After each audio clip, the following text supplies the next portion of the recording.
Good morning. My name is Frank Walisimbi. I welcome you to Uganda First. We continue to discuss matters of patriotism on this show. We are thankful that you are viewing and you send feedback. We appreciate. Patriotism, we have learned on previous episodes, is to love your country and to do the good that makes it even better. That is a wonderful thing to do. But how then do you translate this love and loyalty to country into something that is realistic? How do you use the patriotism within you to effect socio-economic transformation, to make your community a better place to live, and the like? Today, let us discuss how to develop a sense of patriotism in the fight against poverty. To have no home, to be unable to provide self and loved ones with food, clothing, and shelter, that is poverty. And we will find out shortly whether if one developed a patriotic attitude, they can actually get out of poverty. Our guests today are people with undoubted knowledge about poverty alleviation and patriotism. Brigadier Patrick Mwesije is here with me already. He is a Commissioner for Patriotism Cause in the Office of the President. Our second guest is Joanne Kakwenzire. She's a Senior Presidential Advisor and Head of the Poverty Alleviation Department in the Office of the President. Good to see you, Madam Joanne. Good to see you too. I stopped using the word eradication because we cannot eradicate poverty completely. Is it possible? Just alleviate. It is debatable. You can only alleviate. Yeah, all right, good to have you on the show.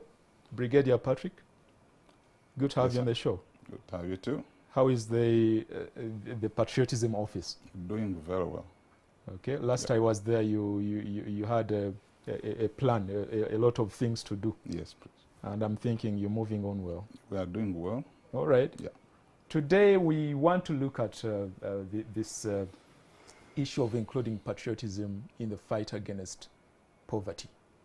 The patriotic practices one can, use to make sure that they get out of poverty. Madame John, I know you're doing a lot of this. I've seen you trying to, you move around the country telling people about the government programs, this, that. And I don't know, are people responding positively? Yeah, good morning viewers. Fortunately, I have come here after extensive exposure by the press, NTV inclusive. Thank you. 77 journalists were sent by the president to see what I am doing on his behalf. I say on his behalf because he's the one who facilitates my movement, who empowers me, who gives me a sense of direction. So I do it for him and for myself and for this country. So people are responding, but not all. A lot of work to do. Those who listen, internalize, and apply work, serious work ethic. Yes. They've seen transformation. And can be done within the shortest time possible. I hear you. That was this week. This week, yes. Yeah, I think we have an excerpt from what you were doing. Actually, it was last week on Thursday, Friday, Saturday. Okay. And then we came back. We will. But they wanted to see more, but just got tired. Okay. Maybe before I invite Brigadier to say something, just this week we took this conversation to a few people in UGANDA and parts of Zimbabwe, and you're going to hear their thoughts about patriotic practices towards reducing poverty. Let's start from there. And now we are in Kitagwenda district, the baby of Kamwenge district. These people, because they love the project, it is very, very clear that patriotism is coming out. They are learning now what we call patriotism. They are willing to teach others and also others to teach others. So they are passing on knowledge to others. So there is patriotism within the department.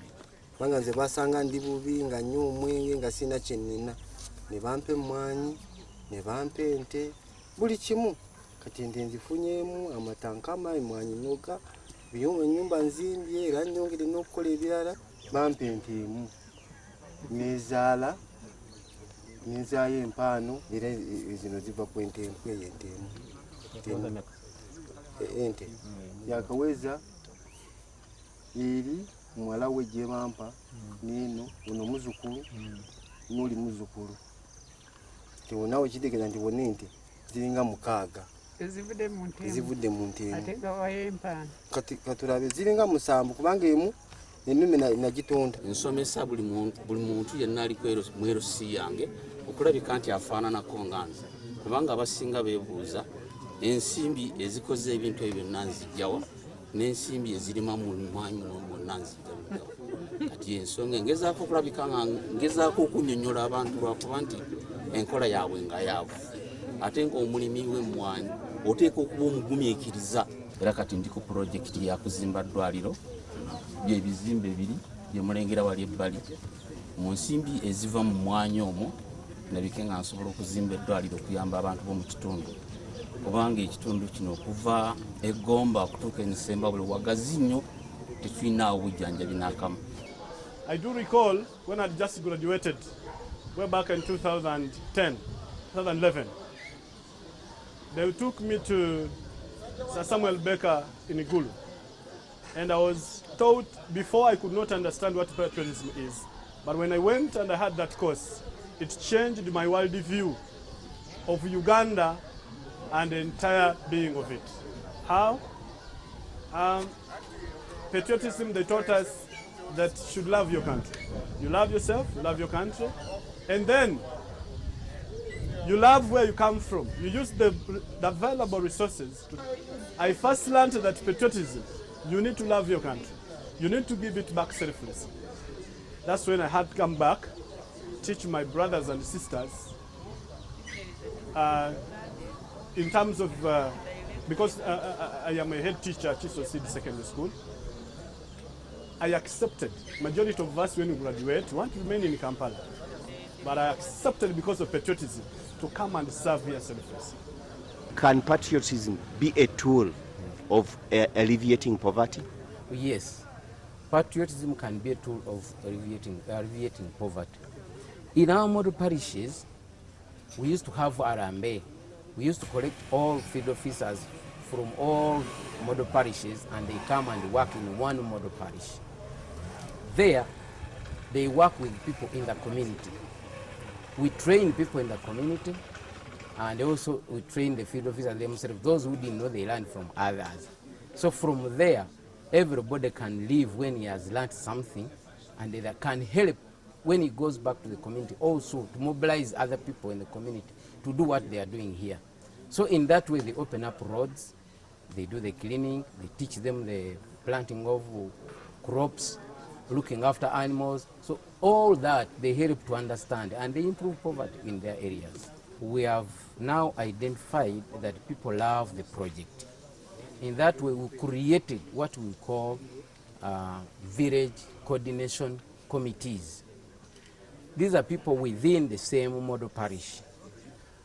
When we train them, they just see, it becomes very easy because they like the program, and that's why we have sustained these programs, because they like it and they're working together and they keep advising each other. And also we have also created what we call lead farmers. The lead farmers, we identify people who have understood the concept and they are willing to teach others. We give them inputs, then people come and study from there. So these ones also, they have helped others to see what they are supposed to do and to learn. Like the zero grazing, people have learned, planting matoke, coffee, name them.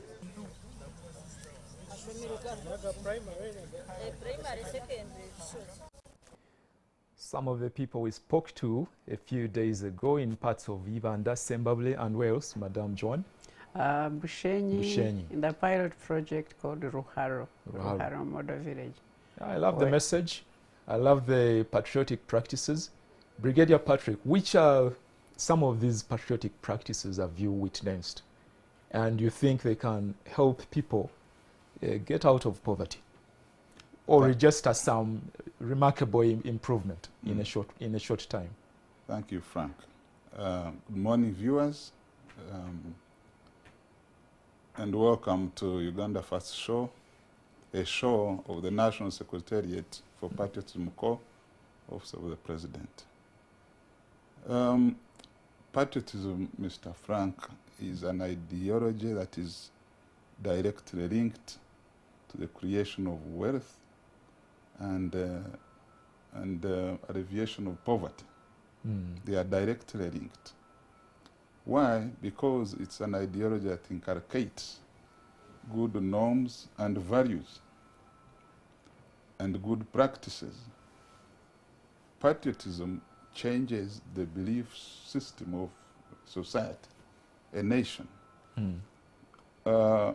People have different beliefs about wealth creation, about poverty. There are those who believe they can't get out of poverty. There are those who believe their families have been, engrossed in many years of poverty and it's difficult to get them out of it. There are people who believe that to be wealthy, you must have a government job. There are people who believe that to be wealthy, you must be helped by somebody. And therefore, what we do is to transform this belief system that keeps people engrossed in their traditional thinking and practice. So we try to change them and put in them practices and beliefs that uplift their, their thinking, their ideological stand, which therefore transforms their values and their attitudes to work to different aspects of life. Well, that's a bit philosophical, but if I can put it... It gives a good background. If I can put it a bit better. So when I talk about the belief system, yes, what we do is to show you that you can also get out of poverty.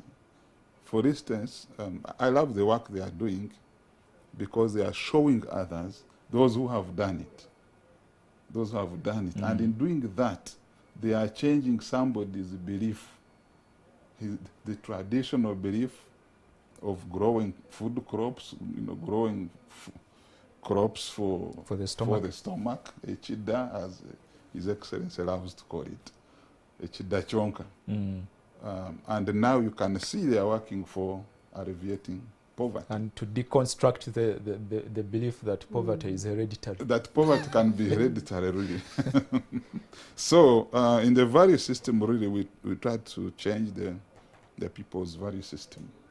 For instance, we tell them that if you don't work hard, there's no way you can get surplus. What we call surplus comes from spending more hours at work, and loving what you do. Yes. So we inculcate these good values, which transform them. Like self-reliance, so that you don't sit there and think somebody else must come to help you. You work. If there's help, they'll find you working. So we inculcate these values in our people, and you can see from the testimonies that people were changed when they attended our patriotism training. I remember that gentleman, I trained him in Chankwanzi. Oh, the teacher. The other head teacher. In a seed school. Yeah, actually he said Sir Samuel Baker. Yeah, I remember, 2014. So we transform the values of such people to learn, to work hard, to be self-reliant, to have the discipline of saving, for instance. But also, having saved, they must be able to invest wisely what they have saved and avoid lifestyles that destroy what they have worked for. That's the discipline I'm talking about. Like if you like drinking, we show you how drinking can destroy you and the income you have worked for. And these other reckless lifestyles. Like when you see young people, they like going for bigunda, those dancing, karaoke, happening. The one of Ginger is called what? I don't frequent them. Is it? I don't know. Yes. And when they do that, they destroy the small income they have earned. Somebody works very hard. He makes his chapatis, sells them, earns an income, and in one night he goes and burns it. It goes to waste. So we also try to look at the attitudinal sense. What is your attitude to other people? We tell you to love others, because these people are your market. You produce, but you must have where you sell what you produce. Someone must consume what you produce. And therefore you must inculcate love. You must seek love. You must demonstrate it. Because if you don't, where will you sell your products? Let me give you an example. If you are a sectarian person, tribalistic, and you discriminate people because they are not your tribe, they are not your religion, they are not your gender, where will you sell? Where will you buy? Where will you get social capital? So these are attitudes we inculcate in people to make sure it helps them to make, to create wealth for themselves, for their family and the nation. Attitude to work, attitude to having children. How many should you have? People up to now think they should have 20, 25. But 20 children, I don't think it's necessary to have those. In this day and time. It's a burden. It's a burden. How will you educate them? How will you feed them? How will you clothe them? How will you give them what they need? Attitudes to the environment, like where you work from, where you live, where you eat from, where you drink from. In Uganda here, most places are filthy. Who dirtens them? It's we ourselves. And so when we get disease from there, those diseases take away money from our pockets. And this is what we must understand. When you pass via Karebe there now, it is stinky, it is smelling. In this rain season, it can even, it's even worse.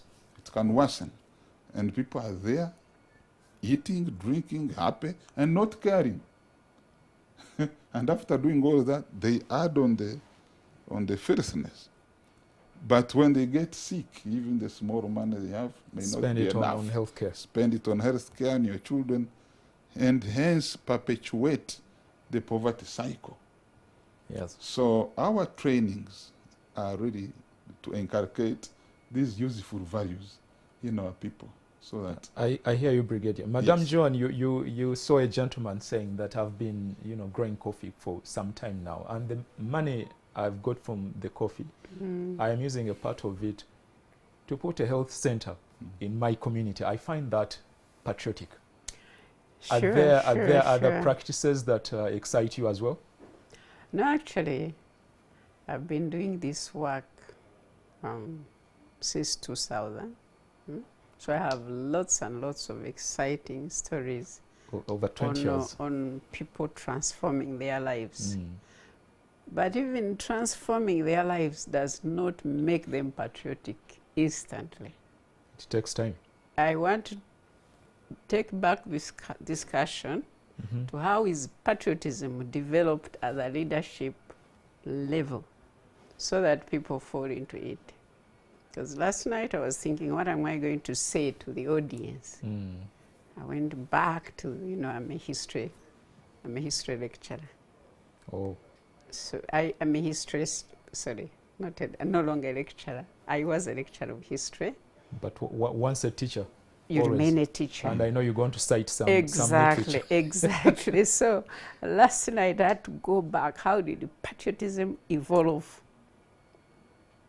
in the historical context? It actually started with the Greeks, Patriot, the father of, Then Americans made good use of it. In the days of when Americans, these are nationalities who migrated and found themselves in America looking for opportunities. They were scattered, each one was thinking different like we think. We all think differently. We think tribalistic, we think gender, we think we are in cocoons. Really, there is a serious absence of patriotism here. Maybe a bit of nationalism. Because when it has to come nationalism, people can get very, very. National. We once had a discussion about Yes, they get nationalism very. versus patriotism. What's the word? They get very interested, very Sometimes, charged, sometimes but in a aggressive. wrong way again. But going back to patriotism, how did the Americans do it? How did the Americans make all these people from Greece, from wherever, Europe? How did they all met in America?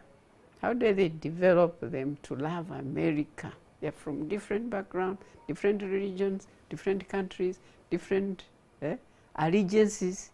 How did the leaders of America create that sense of American nationalism, so much that even black people who had gone there as slaves managed to call themselves Americans and proud to be. And the Ugandan who migrates to Africa gets very interested in America more than even he's interested in Uganda and becomes very American, very patriotic, and would defend America even as far as going to fight in Afghanistan and whatever. But here, it's like people want to be paid for services they are rendering. So I want to focus that discussion. How do we develop at national level? How do you create that American dream and package it? And replicate it In Uganda. Like the Lincolns, the Jeffersons, those American presidents, one after another, Martin Luther King, how do they work on it? Until even people said, I have a dream. I was just thinking and reading. So, and how do Ugandans really, including me, whose origin of descent is Rwanda, I come here and love Uganda more than Rwanda itself. And nobody can take it away from me because Uganda nurtured me. So far you and have not witnessed... and made me what I am. So I'm very patriotic, and it comes from a sense of belonging. Okay. How do you get that sense of... Everybody initially must feel a sense of belonging. Then look up there to the leadership to create that dream that makes you feel proud to be Ugandan, not ashamed to be a Ugandan. Create that image so that when people talk about Uganda, they don't talk about Idi Amin, they don't talk about Museveni. These are presidents, they are not the countries. They come and go. They come and go. You don't focus on Obote and become obsessed. He did his part and he went. What you? We should be buying it a dream, building it. To me, it is there.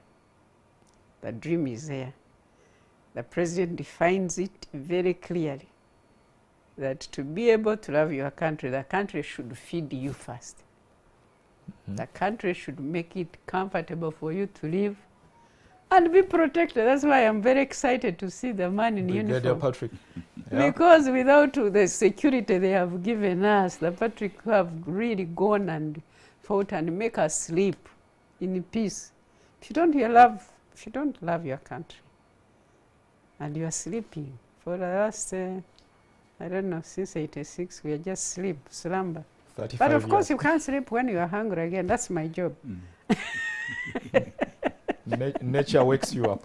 He does his bit. He gives security. But me and all those charged with poverty programs, are we doing enough? The president has defined and redefined, has wrote and given and talked on daily basis. He never gets tired. But what are we trying to do to make that dream come true? The dream is there. Even Americans, the American dream is about eating, having extra money to spend in a supermarket, carrying a credit card, buying a car. That's a simple American dream. There's nothing big about it. Be loyal to country, be happy. Hey? That's how they that's when they sing America. But if they were hungry, the song will be sung with on a very low. So according to you, patriotism is just starting to grow. It's something that is... Patriotism is the love for your country. That everybody knows. And to love your country, you love the people in that country. It's a kind of packaging around believing in your country, loving the people. But to make it real so that everybody is proud to be Ugandan. To merge the tribes so that the Rangi and the Rugubala talk the same language as Banyankole and Bachiga. That is a challenge. And what will unify us, and that's why the president talks of the middle income. Middle income status brings people together. When you live in Naguru, nobody says you are a Munyarwanda, you are a Murulu, you are a Muchiga. We are Ugandans there. I understand that. There in Namambi where I slept, it's a cluster of mostly Easterners and Northerners. It's the same income with Westerners. Nobody has the time to talk about the tribe. Every day they meet to talk about improving their roads. Investment. How to invest, how to improve their roads, how to Circles. ensure security, how to build a police post. That's where I slept. If I sleep in say my area of residence, say Nansana, and you are in Naguru, and but we are in middle income. Yeah. Our income is the same. Now, I won't have second thought about a person. if in you're Koro. sleeping in Naguru, go True. down, for instance, you may not share the same patriotism with the people on the hill. Naguru upper, is it up? Upper Naguru. You may not. In fact, The experience is very different. the experience is different, the sense of nationalism is different. For them, they want to change the government so that their lives can be what? Better. When they fail to think of what to do for themselves, immediately they think of changing a government. I normally walk there and say, but even if you change the government, how many governments have changed? I've been here. How many governments change and they leave you the way you were? So changing a government is not. It should be about changing attitude. Thank you. Is forcing that government, agitating for that government to give you service. This is our duty to teach people even how to bargain for their rights and privileges, you know. And I can quietly go there and say, you don't have to stay in Naguru, go down forever. Your plot here is so valuable, it can go for 500 million. Just think big what you can do with 5 million and get out and go and invest in agriculture.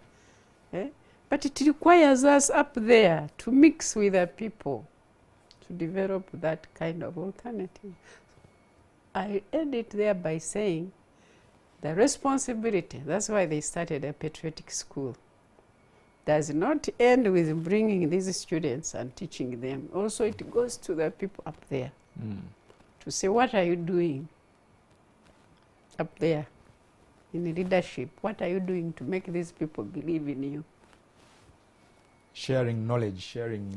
And experiences. And that's where the challenge for you lies, Afandi. Because you can teach them, but if you're not going to tackle the people there that, you know, you also they have a responsibility. And I think that's what the president is now beginning to say. If people don't vote you, because you have not served them, don't cry. Are you seeing attitude changing? I don't know, I can't give it a time frame, but out of your effort, is there hope? Hope is there. Hope is there. For instance, when we do evaluations and the monitoring in our alumni, we find that, first of all, they are progressing, and you will not find them in these negative activities that are taking place around. So hope is there, and our people are doing well because we are following them. Everyone we have trained, we know where they are and what they are doing. The only problem is that we are doing it at a small scale. First of all, the mandate was in schools, although recently we've been allowed to probe outside school, but the mandate is not yet officially there. So what would actually help this country is to go the mass line. We need to go back to the mass line where we are training in masses. We need something like a national service program where we recruit thousands and at the same time change their mindsets and release them to go and then develop themselves and the country. You have seen that people who pass through our hands, it becomes easy for them to appreciate things, to appreciate the production process. It's easy for them. I want to give an experience of one man. The American government sent him to Latin America. His name was Lawrence Harrison in the 70s. He was a development expert. They said, you go and eradicate, they don't even say alleviate, eradicate poverty in Latin America. You know, Latin America is one of the poor continents. You know, it's like Africa. Go eradicate poverty there. And they gave him billions of dollars. After 10 years, he was a frustrated man. Nothing has changed, despite the amount of dollars he had sunk there. So he now came back and asked himself, what did I do wrong? What did I not do? Why are these people not changing? So he evaluated the entire process and found out that the culture of Latin Americans cannot allow them to change their life. By culture, I mean their beliefs in wealth creation, in prosperity, their beliefs in producing children, the beliefs, the superstitions, and all this nonsense. And therefore, once these beliefs are negative, it means they have negative values. For instance, there are people who don't like to work hard. There are people who don't wish well for neighbors. There are people who are divided, who see themselves in terms of tribe, color, in terms of gender, and so on. And he came with the conclusion that to change Latin America, you must change the culture of these people, their beliefs, their values, their attitudes. And actually, he wrote a book. I would recommend it to our viewers. The book is entitled Underdevelopment is a State of Mind, a Case for Latin America. Very nice book. So he made recommendations, but he had done his work. Now, that ushered him into another piece of work. He moved around the world to study why other people prosper very quickly and others remain poor. Trying to establish what is the cause. And for instance, he examined the phenomenon of the diaspora. When you get Chinese, Indians, Japanese, Koreans, etc., and you take them out of their country and place them in the same conditions with Africans, the East Asians will develop, become wealthy Africans more than the natives, more than the Africans, and even more than the natives. So he came out to study what causes this, what's wrong with Africans, for instance. And the roots were traced in their beliefs. The Africans are rigid people. It's difficult to change an African from their beliefs. For instance, you know, when religion came, most of us are Christians or Muslims, but from church on Sunday, many people go back to their shrines. You know, this kind of thing. So, and then he wrote his thoughts in another book. He wrote it together with Samuel Huntington. You may have heard about him. How values shape human progress. It's a very nice book. I recommend it to you. How values shape human progress. Now, he found out that the reason Chinese and other East Asians succeed is that they are flexible.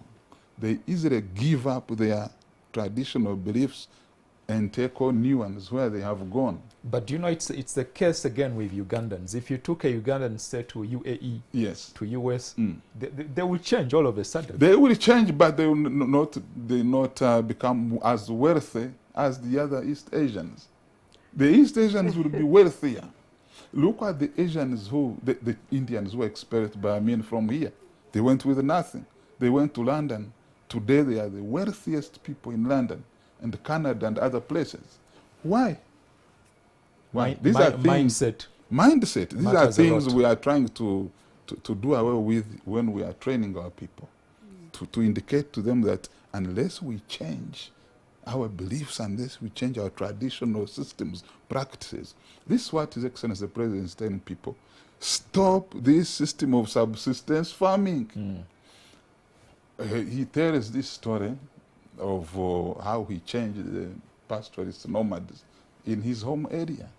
Settle down, graze from one place, and develop that place. Grow food as well. Now you see that the story now It's different. is really different. Yes. So this is what we have to do. Study our people, examine the things that don't allow them to become wealthy. Where are they? Is it help from government? Is it expertise? What is it? So we must study it. And talking about help from government, if the mindset of a person is not transformed, however much money you give him, they will not change. It will stay the same. The money will go. That's what happened in Latin America with the gentleman I've told you about. We need, first of all, to talk to them. We need to go down there. And I love what they are doing. They are creating models, role models, so that other people can come and see that if I change from this way, doing agriculture this way to this way, I will prosper. His Excellency talks about the 4-acre model. The 4-acre model. He's trying to change your traditional way of thinking, your traditional way of doing things. That if you now have coffee here, you have food here, you have fruits there, you have poultry, somewhere, and vegetables. You have diversified your sources of income instead of depending on one source of income. Say maize, which has no market. Keeps When I'm moving around this country, I came to one place where they grow tobacco. I will not mention it here. But these are places where they grow tobacco. They have grown tobacco ages and ages, thousands and thousands of years. Now, while interacting with them, they told me they buy onions and tomatoes from Kampala, over 400 kilometers away from the city. But this is a population stuck in growing tobacco. They have the Tobacco land, the land is doesn't give money. It does not. If you grew onions, you'd harvest probably 2-3 times a year. A sack of onions in that place is 600,000 shillings. Imagine. Yes. Brigadier Patrick, you can hold it there for Thank you. now. It is 15 minutes to 11 a.m. We're going to take to noon, not 11. We're going to take a short break, and then we'll be back with some of the feedback from viewers. Our number has been displayed there. I know people are sending in comments and questions, and the conversation will continue.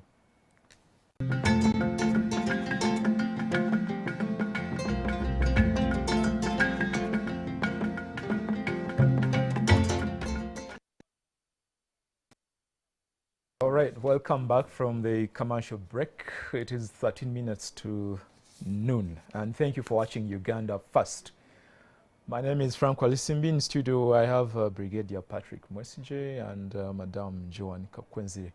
We are discussing patriotism in poverty alleviation. How can we include it in this effort? Do you agree that we need a development model where that is inclusive, equitable, with a patriotic attitude? Because I know, Madam Joan, you can traverse this country from Arua, I don't know where you go, giving seedlings, doing this, but if a person hasn't got that attitude, you know, that I should lift myself from here to there, they will stay the same. The Brigadier was expounding on it. And I think attitude is very important. In our vision, we have to squeeze it somewhere and work on it as much as we can. There are good things which are happening. For instance, in the lower secondary education program, they have embedded patriotism in it. And that's the way to go. How I wish the entire school system would embrace this program and enshrine it in the curriculum. Actually, the most important area where we need transformation is the education system, that we must wholly embrace patriotism and embed it in everything that we do. I'm very happy that in NDP 3, patriotism has been enshrined, mindset change, and actually we're going to be working together with all these organizations that are working on poverty alleviation. And that's the way to go. It's going to be a multi-sector approach. Vision 2040, it also provides for mindset change and recognizes the fact that without mindset change, there can never be transformation. So I'm happy with these developments, but we need to do more. Especially, we need a policy on national youth service. We need a mass line to go mass. But I call upon every leader, it's incumbent upon all of us to be models of those who are still wallowing in poverty. Brigadier, we talk about this at a time when our country is so colored with a lot of politics. Here, there, we are color blue, we are yellow, we are this. Yeah. And I know you experience some of the things. You go somewhere and people are resentful. Our government, that kind of attitude. So how do you push through this agenda in a country that is so much colored with politics? What is beautiful is that poverty has no color. Wealth has no color. Yes, the stomach has no color. We need to get out of poverty, whether it's blue, yellow, or whatever color you are. You need to get out of poverty. The good thing is that the message of poverty alleviation sinks, irrespective of which color you are. It sinks. Everyone welcomes it. Everyone wants to hear how to get out of poverty. We are in these colors because we are trying to look for alternative means of providing, solutions to wealth, to prosperity. That's why we have all these colors. You see that countries which are developed don't have this diversity of colors. You find the two parties or even one. And people are not even interested. And the season comes and goes. People comes and goes. People forget they go back to work. So I was saying I want to call upon every Ugandan, especially those who have made it, to be a role model to others. Where you live, who are the people around you? If you are one rich man in a place, what are you doing to help those ones near you? If you are in government and supposed to deliver services, are you doing the same? Are you delivering services? If you are a development expert, if you are an extension farmer, are you there? Government deployed extension farmers at, I think, up to sub-county level, if I'm not mistaken, or county level. But do they live there? They prefer to be in town. They go there as foreign experts. So all of us really must wake up. And when we say loving our country, it is going the extra mile beyond what you are paid for and doing that which uplifts the majority of Ugandans. Madam John, some of these programs that you undertake, there was concern some time back that there is a lack of needs assessment. You come to Gomba, where that's my home district. You've never talked to me about what I want to do. You bring, I don't know, seedlings, you bring me a cow, you bring this. And I don't need it. I can't do that. I mean, I grow coffee. I need inputs, you know. Have you tried to improve on that problem of needs assessment? Okay, let me just say, first of all, before I comment on that, I appreciate the need to inculcate nationalism among young people. That is a must, because their minds are still free. They have to get a sense of belonging and a sense of security. But as they grow, they also develop their independent thinking. They start demanding from the state, in order for me to feel patriotic and belonging, what am I getting out of this entity that I should love and serve? Having said that, as a way of winding up, that is a responsibility on part of us as leaders, that we have to show by example. We have to work on people's mind change. We have to show them what works and doesn't work. We have to guide them according to their opportunities. I come to your situation in Gomba. When I come to Gomba and I find that people are nomadic, and I come and bombard them with things that are not cows and goats. I bring coffee, they might not plant it. Indeed, they didn't want to plant bananas and coffee. They said, listen, we chose our occupation, we are pastoralists, we escaped from Mankole where our cows were eating the agricultural crops. Leave us in peace. That is a cultural mindset. But we didn't give up. We assessed they were hungry, so they needed food. That is, we did a baseline survey. Wherever I go, I do a baseline survey and capture household characteristics. How many children go to school? How many meals they eat a day? How many people fall sick every 3 months? How much do they spend on medication?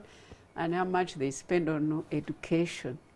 I did a baseline survey which I can share with you in Gomba and Zimbabwe, and found that although they had cows, but they were very poor. You know, being poor is not meeting your basic needs. If you're sleeping badly, you are poor. If you're eating badly, you are poor. If you're sleeping in a grass-thatched house, you are poor, irrespective of having 200 cows. They're not necessarily a representation of wealth. Thank you. So they refused to heed us, but we didn't give up. For me, I came back to Kampala, we budgeted, we bought pangas, we bought hoes, bought thrashers, and we dropped them in every household. Basic agricultural tools. Yes, they didn't want them, they didn't ask for them. But for me, I knew they needed them, so I took them there. Secondly, we went, and each of the 9 villages, we selected 2 farmers who are adapting change, who are quick to adapt change. And we said, with you, we are going to set up our farms, and we will start eating. The others will look at you eating. So we selected 2 farmers per village. There were 9 villages around the presidential ranch. And we planted 1 acre of bananas, put cassava, put an acre of coffee. We did vegetables. Time is up. But in 3 months, those people who had adapted agriculture started cooking food. And the neighbors who had refused, we are seeing smoke going up in the... They started admiring. They became to share in the fresh beans, very tasty. Maize. They were eating maize, you know, where there was cow dung, the maize, really big. So we can conclusively say there is an improvement. They adapted. I'm telling you, you will see the stories of Gomba and Zimbabwe. They say if you mix agriculture with cattle, you are very rich, because you won't sell your cows every Chikomela. You won't sell them every Saturday to buy salt and what? The cows will be sold to buy. In fact, they are selling cows to build permanent houses. They have all built permanent houses because they are no longer selling cows to buy what? Food. So they are selling cows to build permanent houses. We have all kicked grass-thatched houses. They are totally transformed. and the sky is the limit. I hear you. Just the questions coming in here and comments. Francis Kumago is in Padel. How does love for my country and my attitude towards agriculture relate as much as poverty alleviation is concerned? May you also... Francis, thank you. You've mixed up words here. But he thanks you and Brigadier Patrick. Who else? Patriotism is, I think it's not all about culture or agriculture. Better systems in terms... you wrote hurriedly. I can barely make out what you want to try to bring out. Let's use the screen here. Kaka from Kampala. To the panelists, thank you for the information shared. My issue, there is a number of patriots out there that would have made substantial contribution to patriotism drive. How can they be utilized by your office? The critical mass of patriots is badly needed now than ever before. I think Brigadier Patrick will tell you where to find them. Okay. I can only love my country because of what it does, not what I am told. Teaching patriotism is another waste of time. What skills does it provide? Attitude. Working on your attitude can also be a great skill of sort. Equity and justice, once practiced by the leaders, patriotism will automatically be.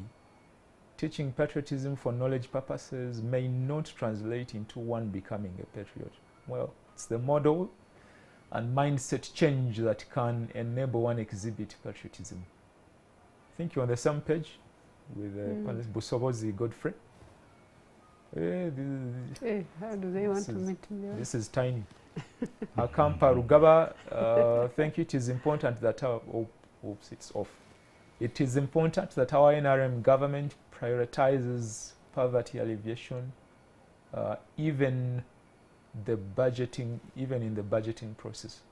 Does Madame Joanne Kakwenzi believe that that model she's using will fight poverty among Ugandans? Okay, I'll just read that. She says she believes in it. I believe it can. All right, we have a minute. Let's conclude. Brigadier Patrick, your last remark. Thank you, Frank, and our dear viewers, and your views, which are actually very good. I want to say that fighting poverty cannot be negated from patriotism. They go together. True. The love of your country is important, and it is inculcated. You are not born with it in your veins, it's in the blood, in the vein. It is inculcated. Because you may say you may be born a patriot, but there are many things which derail you. And you last week we were dissecting a topic here. Can patriotism be taught? Exactly. And we found out that there are many things we can learn if we sit in a patriotism class. Exactly. Many. Exactly. And from learning you practice, you do. So I call upon everyone to embrace this, and that to fight poverty, we need really to work on the mindset of all Ugandans, right from the child, the nursery school child, up to university, and everyone who is out of school system. All right, Madam Joanne, your last remark. Yes, my last remark is that everybody should be patriotic, young and old, because it's not just about income that should make you love your country. Your country has nurtured you, you are feeding, you are breathing, you are safe, there are roads, there's water, there's good environment, there is electricity, there are roads, there are so many things that should make all of us love our country, which are done by this government. Having said that, there's a lot of gap. As I said, a hungry man is an angry man. The two go together. Hunger together. And anger. I meet them out there. Whatever I tell them, they say, Totuburira. So I still say, let us work. The onus is on you people sitting out there to develop your own vision on how to get out of poverty. Me, no government gave me money when I was growing up. It is only NRM that gives money. In our time, There was not such a thing. 60s, 70s, 80s, there was nothing from government, and we thrived. We got education. We achieved. What I achieved before I came to work in the State House. But still people say, I am what I am because of NRM. No, They don't think about you. I am what I 50 am years ago. because of my personal vision making. I hear you. Finally, I'm a Ugandan, I'm patriotic, I'm a Ugandan by registration, I'm married here, I'll die here. No matter what other people say, I love this country. Thank you, Madam Joan Kakwenzi, the head of Poverty Alleviation Department in State House, and Brigadier Patrick Mesije, Commission of Patriotism Calls, Office of the President. Thank you for creating time. Thank you. Next week we'll be here again, Thursday, 11 a.m. to noon. Thank you for the feedback. Please join us next time, and have a good afternoon.